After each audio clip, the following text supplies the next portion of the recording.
The year 2009, a time of year where all of us were younger and we played a lot of games that we all remember playing back in our childhoods. And since I grew up with this game, I decided to give it a few takes from my childhood. So we look at a game called Scooby-Doo Frights? Oh, I'm sorry, I can't read that correctly, I'm a little bit blind. But first, let's go over the backstory for this game. Now, this game was actually developed by Taurus Games, the same company who made these type of games. Cartoon Network Battle Crushers, Hotel Transylvania 3 Monsters Overboard, and also Paw Patrol on a Roll. Yeah, that game exists. I looked on YouTube to see if anyone else thought about this game, but it turns out that only a few people actually talked about it. It's either that they don't find the game enjoyable, or better yet, it probably wasn't even that good. Actually, we stopped to think about it for a second. I don't think any Scooby-Doo fan has ever talked about the Scooby-Doo video games. And I do think it's kind of sad, because I really do think that some of these games have some really big potential in the Scooby-Doo franchise. I mean, the only thing that's been talked about in the Scooby-Doo franchise are at least the movies or the new cartoons, but hardly any of the games. So in this review, we're going to find out if any of the games were actually good. Just see it as a retrospect of every Scooby-Doo game known to man. How many are there? Wait, what? How many again? Wait, what? Ah, god damn it.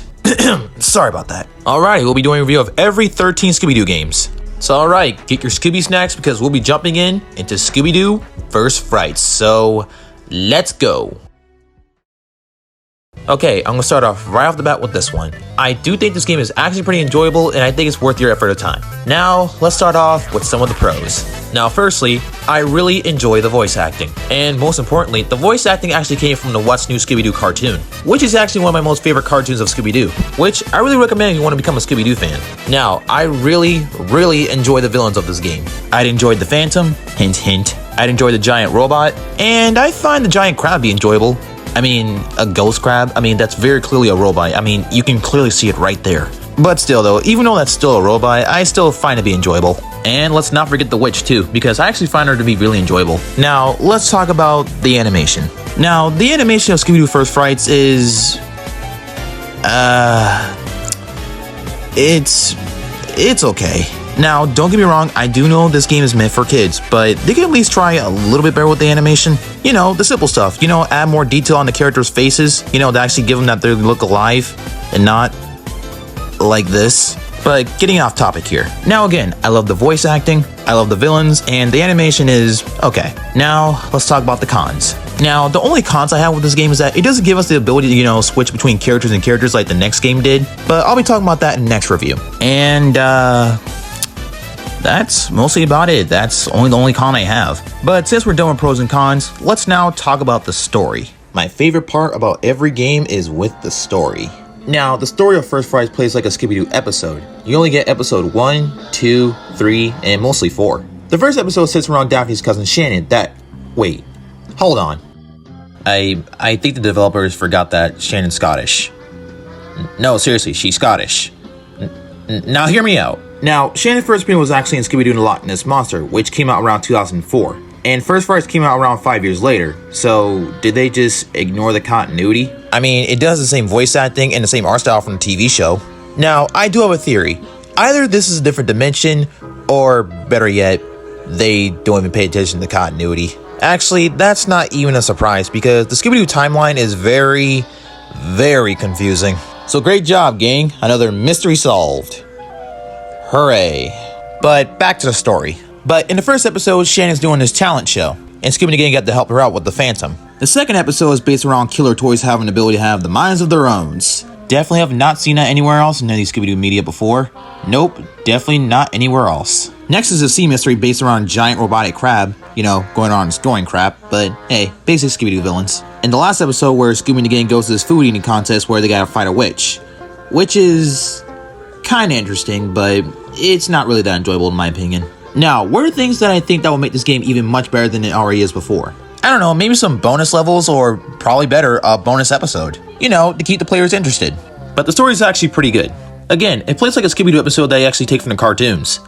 But now, let's go on to gameplay. Now, the gameplay is very similar to every beat-em-up video games. You beat up villains, collect some collectibles, and collect some Scooby snacks. Basically gotta catch them all. And the one thing I noticed about this game is that every Scooby-Doo game has their own fighting style. Scooby-Doo uses hot dog nunchucks, Shaggy uses classic slingshot. Wait, why would Shaggy need a slingshot? I mean, he's one of the most powerful characters in fiction. Hell, he can probably even beat Goku. I mean, come on, he has Ultra Instinct. And Velma throws books at people. Daphne does some martial arts. And Fred does some hand-to-hand combat, which actually does really good showing the difference between the characters. There's also these hacking minigames that you do with Velma, climbing pipes with Daphne, moving heavy objects with Fred, using a slingshot to go over things with Shaggy, and going through dog doors with Scooby-Doo, which are kinda neat, I guess. There's also a little monster chase sequence that you do with Shaggy and Scooby. Now, I know some games did this before, but you know, you jump over obstacles, dodge some enemies coming at you until you reach the end. It's a fun little part you can play with friends. I mean, I did used to play this with my little nephew back when I was a kid, but you know, I kinda lost the second controller to this game. But the mini villains, they are actually the good part about this game. They have really neat and cool looking designs. Now, my personal favorites are actually the sea creatures. What are their names? You know, forget it. I'm too lazy to research it. I mean, some of them can be really easy and some of them can be really hard, just long as you have enough health. Now, let's not forget about the costumes. Now, the costumes in the game are actually have different fight styles of what kind of costume you wear. Like, have a different fighting style of your fighting. Like Velma in the sumo wrestler outfit. Hey, Velma, I think you ate a little too much Scooby snacks. Maybe it's best that you just, you know, easy them down a little bit because, you know, you don't want to become more down between the waist down there. I mean, you could if you want, but just take them down, all right? You're starting to get a little bit on the downside, all right? Just saying. But right now, let's talk about the characters in this game. The side characters are they're there. They're just there. They're just there to just even set up the story. You know, they're just there for the sake of adding more attention to the story. Now, I'm not saying none of the characters are boring in some way. I'm just saying they're not really that interesting to even get to know in this game. I mean, they're just there to set up that stupid investigation photo shoot that, you know, you gotta set which one is the real one behind the mask. But it's kind of dumb, but, you know, they still put it in the game. I mean, they even added in the second game too, which I'll probably get on the next review, but, you know, I'll probably get on that in the later one. But when it comes to everything else in the game is actually pretty fun in its retrospect. I mean, there were some here and there that actually got a little bit boring with the puzzles and some of the side missions here and there.